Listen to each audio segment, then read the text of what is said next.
My name is Scarlett Marlowe, and I'm a student in urban archaeology.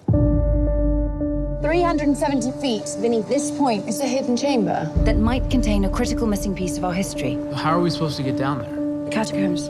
As Above, So Below is it's a horror film set in the Paris catacombs, which is a twisting, labyrinth of tunnels spanning 200 miles with 6 million corpses in it. The remains of 6 million bodies down there. Yeah, we really want to make kind of not just a horror film, but one that had a real adventure element and kind of an Indiana Jones-like element, and with a lead female, and the character's name is Scarlett Marlowe, and she's in search of a lost relic.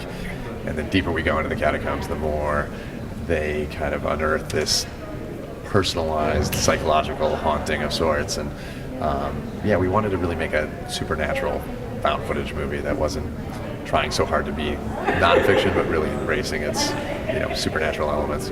We love stories about crisis, and we just so happen to kind of be attracted to these really hyper-contained small spaces.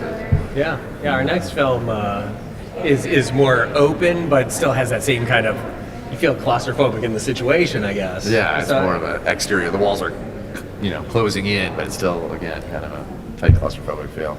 Yeah, there's nothing worse than not being able to run away when something horrible happens. Yeah, we're big runners awayers. If something's bad, we're out. Can't get out. Yeah. Keep slow and steady, yeah? I think I'm stuck. Just breathe with me, please. It's okay. What was that?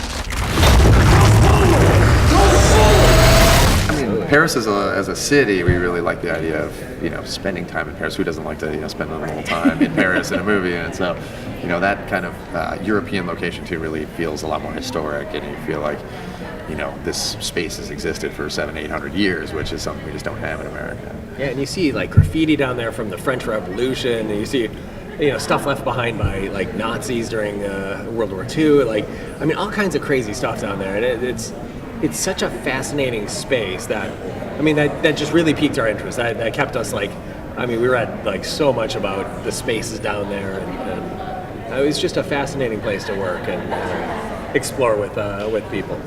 Well, I think it's part of the modern vernacular. It's part of everyone shoots stuff on their camera phones and on their it's just part of our culture now. And I think it's another way to do cinema. It's a nice style that I think makes everything immediate and very visceral, and to bring the audience into the experience. And I think, with Oculus and stuff like that coming out, I think that's going to expand in time. Yeah, when we made the Poughkeepsie tapes, it was kind of, Paranormal Activity was around that same time, and a lot of people said that it was, the second wave of found footage, and it's just going to be a fad. And we really believed back then that this is, It's a real storytelling. It's a real storytelling device, and like John said, it's very much part of our language now. Seeing, everyone shoots footage on their phones, and it's just part of the language now. And we thought this is going to be, people will stop referring to these films as found footage films. It'll just be, it'd just be normal.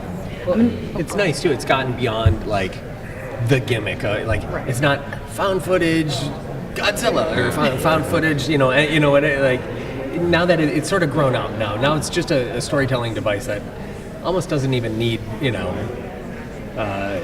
isn't part of the focus as much as it used to be. You don't have to justify the camera so much. You used to have to make such an effort to justify why is there a camera shooting this now, and people just accept that there's a camera there. As long as it's logical. As long as it's logical, yeah.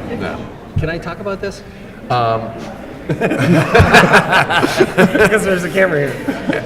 MGM has been very seriously considering a little bit more, a little higher profile release. And Okay. what that means, I don't totally know yet. exactly. But they're talking about doing something this fall, and then we saw it came out on DirecTV Video on I was Demand shocked. for a day. 4 hours. It was 4 hours. We're like, what the heck? And We've we been found out talking on, to you guys, and they're like, Facebook. oh, that was a snafu, and then they pulled it And back. then pulled it back off. So Oh, it's to be a slightly higher profile release this fall. They want to wait till after Aspa.